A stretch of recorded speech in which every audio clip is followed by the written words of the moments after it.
everyone! Gabi na naman, pero bago matulog, tara, dagdag kaalaman muna.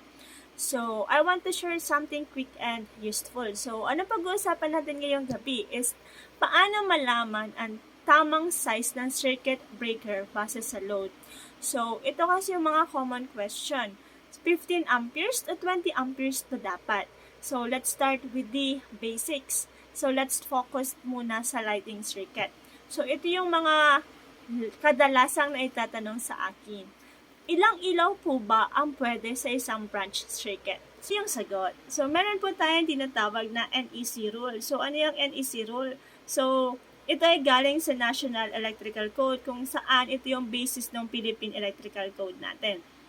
So, base po sa kanya, ang circuit breaker daw po is designed to handle only 80% of its ampere rating.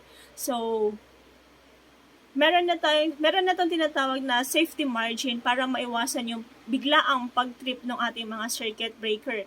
So, para maiwasan yung mga pag-overloading natin, at para maiwasan na rin yung sunog. So, for example, is gagamit tayo ng 15 ampere circuit breaker. So, yung usable loads lang applying the 80% rule ng NEC is 12 amperes. So, 12 amperes times the 220 volts standard voltage rating here in the Philippines. So, meron lang tayong usable na ilan?